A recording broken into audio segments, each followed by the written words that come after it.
السلام عليكم ورحمة الله وبركاته. معكم عبد الودود الشيخ من بلندر وركشوب.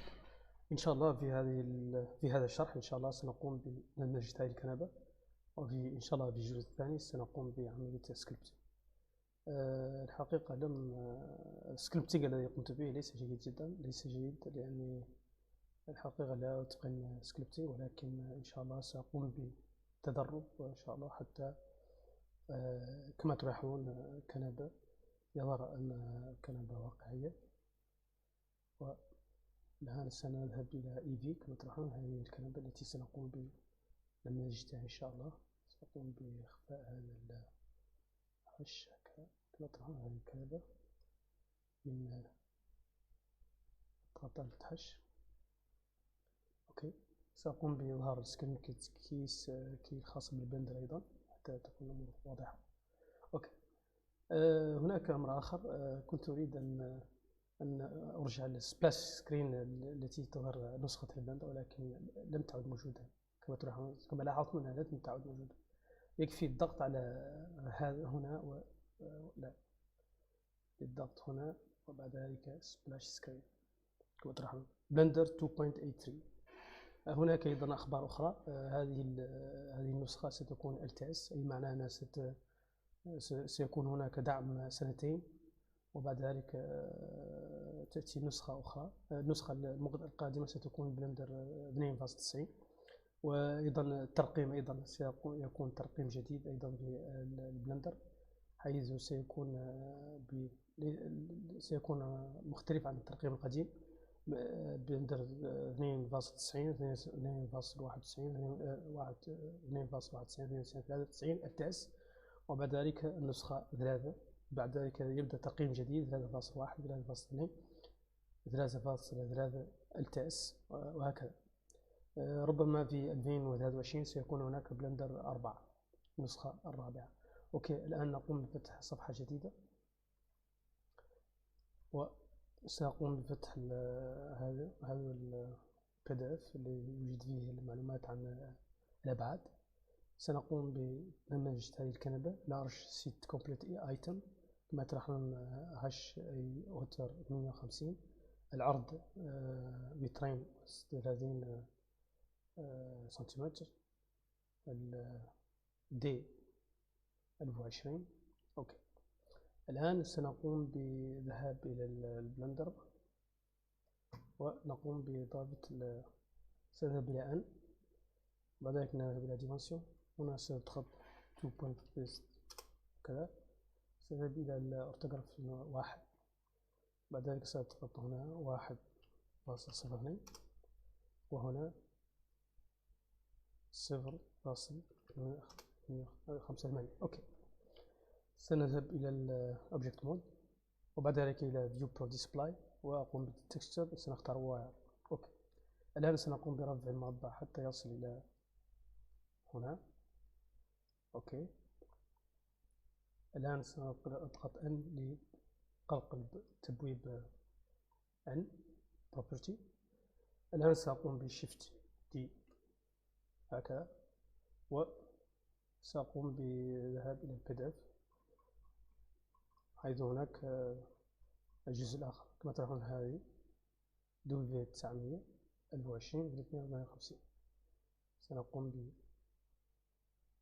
بفتح بروبرتي من جديد، هنا 0.900 وهنا لا ليس هناك، هنا 0.9 وهنا 300.385. سأتأكد من المعلومات مرة أخرى. 305. أوكي، 385 ملم هي 0.8. أوكي، سأقوم بالتحرك إلى الإكس موفينج إكس، بعد ذلك ننزل إلى تحت حتى نصل تقريبا. يجب أن يكون هذا المربع فوق الأرضية بقليل، فقط 4 سنتيمتر تقريبا. أوكي، الآن سأقوم بهكذا جي، وبعد ذلك جيب جهة مرة أخرى و اس اكس، اس اكس هكذا. أضغط على شيفت حتى أقوم بتقليل السكالينج حتى لا يقوم. اس اكس مرة أخرى شيفت حتى يأخذ الحجم المناسب. أوكي. سأذهب إلى إيديت مود، بعد ذلك إلى فيس مود وأضغط هنا، بعد ذلك واحد و جي زد، أرتفع حتى هنا. أوكي. بعد ذلك أقوم بشيفت دي الجهة الأخرى وشيفت دي مرة أخرى للكنبة الإسادورة. سأضغط ار 90 درجة وبعد ذلك أضع جد هكذا. سأقوم بواحد اس اكس هكذا حتى أصل إلى أوكي. الآن سأختار المربع هنا وأقوم بشيفت دي، شيفت دي وأذهب إلى فيو برو ديسبلاي وبعد ذلك أضغط سوليد. سأضغط على كنترول 3. كما لاحظتم عندما أضغط على كنترول 3 لا يحدث شيء بل تغيرت الجهة. سنذهب إلى Edit Preferences وبعد ذلك إلى Input وسأضغط هنا هكذا. سأضغط كنترول 3 العكس Preferences وأضغط كنترول 3 كما تلاحظون. قمنا بعملية سبديفيزيون. سنضغط على Edit Mode، نضغط كنترول R مرتين اثنتان فقط. بعد ذلك أضغط اس اكس هكذا حتى نصل إلى هذا الطرف. تلاحظون كنترول ار حتى نصل إلى هذه الجهة. كنترول ار حتى مثلا أصل هنا مثلا. كنترول ار سأضع كنترول ار هنا وننزل حتى لتحت. مثلا وصلنا إلى هذا الشكل. الآن سنقوم بإضافة هكذا و هنا نسيت كنترول ار هنا على الجهة هنا. أوكي. كنترول ار هنا وكنترول ار للجهة الأخرى. أوكي. كما تلاحظون أصبحنا بهذا الشكل. سأقوم بالذهاب إلى فيس مود وأقوم باختيار فيس أحد الفيسات وأضغط كنترول بلس حتى هنا. بعد ذلك أقوم وبعد ذلك سأقوم بجي زد إلى الأعلى هكذا. سأقوم بالذهاب إلى الموديفاير وأقوم بتفعيل هذه الخاصية كما تلاحظون عندما أقوم بالتفعيل. أوكي. بعد ذلك سأضغط كنترول ناقص وأقوم باختيار هذا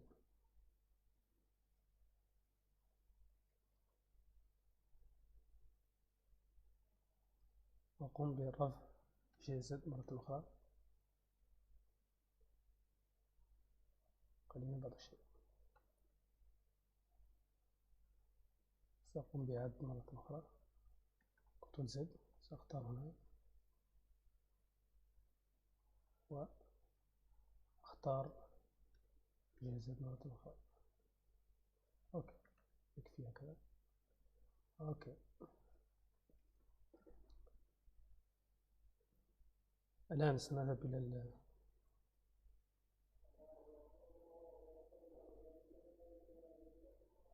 سأقوم بالذهاب إلى أولا سأقوم بحذف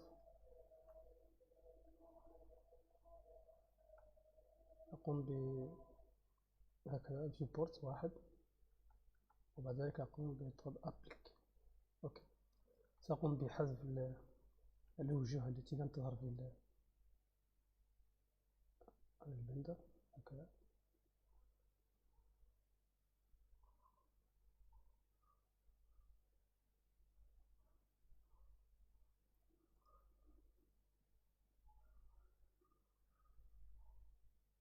سأقوم بإزالة اس ضغط سي وبعد ذلك الضغط على الماوس الأوسط وأقوم بحذف التحديد سأقوم بضغط إكس وبعد ذلك delete faces هكذا. بعد ذلك سأذهب إلى الجانب هنا وأقوم بحذف هذه الفيسز هكذا. إكس delete face هكذا. لا يهم لأنها لن تظهر في بعد ذلك سنقوم ب Ctrl A Scale. بعد ذلك نقوم بذهاب سأقوم بالتحديد وأضغط. أولا قبل التحديد سأقوم بالإدج مود وأقوم ب Shift Alt. كما تلاحظون لا تجد. سنرجع إلى Preferences ونضغط على Emulate Notepad. سأضغط Shift. كما تلاحظون لم تنجح الطريق. سأضغط Preferences وأقوم بحذف هذا الاختيار. أضغط بلاي. كما تلاحظون الآن أصبحنا يمكن اختيار الأجلب هكذا وهكذا. بعد ذلك نضغط على كنترول E ستفتح لنا هذه الخاصية ونضغط مارك سين هكذا. ستلاحظون التحديد الأحمر هكذا. بعد ذلك نختار جميع كيبورد تحول إلى الفرنسي. سأرجع إلى الإنجليزية. بعد ذلك اضغط راء مرتين واضغط يو نراب. سنذهب إلى الإديت مود. هناك مشكلة. سأحاول أن أقوم بالإنارة مرة أخرى. سأضغط كنترول A سكيل وبعد ذلك أقوم بإنارة مرة أخرى. أوكي. سأختار طريقة أخرى سمارت تي في بروجكت. أوكي. سأختار هذه الطريقة. أوكي. الآن سأضغط نيو. بعد ذلك سأختار الكولر جريد. أوكي. وتلاحظون الآن سنذهب إلى الشيدينج. سأضغط شيفت A إيماج و اختار الجريد الفيو هكذا واضغط الهايت. بعد ذلك سنذهب إلى تكستشر مود. كما تلاحظون عندنا مشكلة في المابين على هذه الجهة.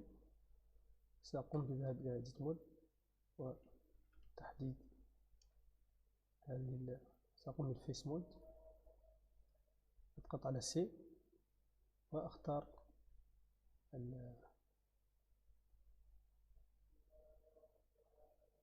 هو لا يهم ولكن سأضغط على النظام هكذا. هذا الجانب لن نراه لا يهم. سأقوم بنفس الشيء. أوكي. لا يهم. ربما أقوم بنفس الشيء هنا. سأضغط سي. أقوم باختيار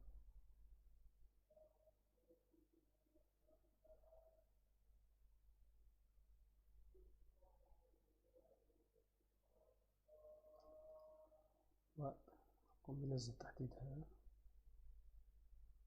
بالضغط اليسار الماوس. يمكن أن تروا ضغطات الماوس على الشاشة. سأضغط انظر مرة أخرى. كما تلاحظون الآن قمنا بعملية انراب صحيحة. الآن سنقوم ب Shift D على الجانب الآخر هكذا. J X و كما تلاحظون هكذا. الآن سنقوم بنفس الشيء ولهذا الجانب سنضغط Shift D ونذهب إلى Object Mode ونختار Solid.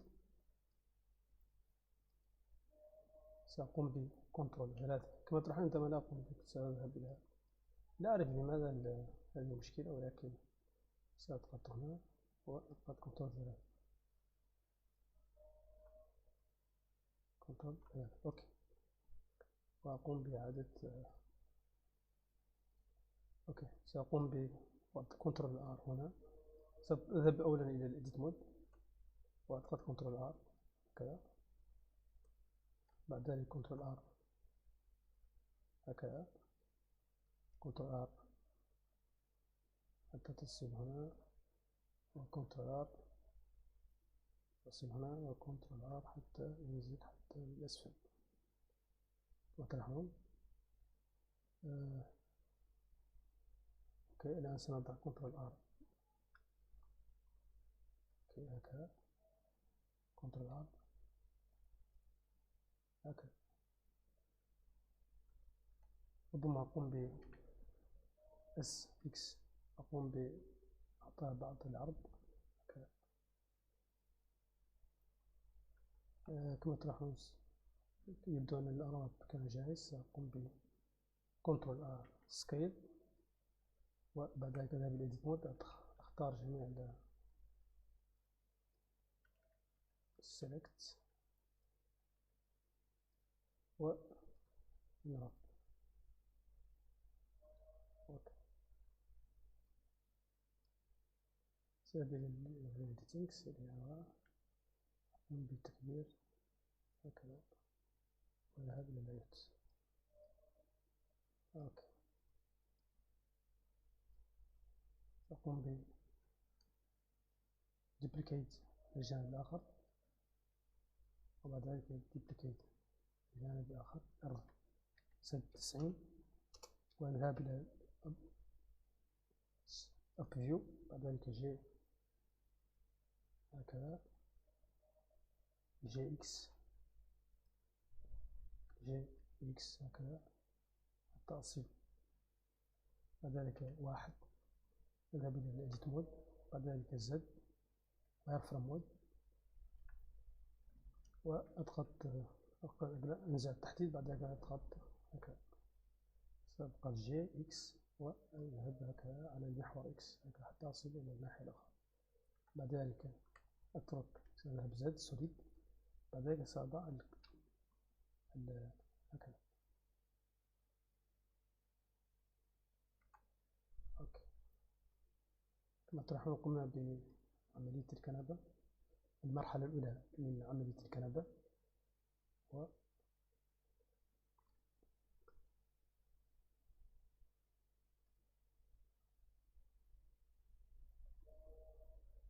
أبليكي هنا أيضا، لأننا سنضع الموديفاير ملتي كذا. أوكي، أبليكي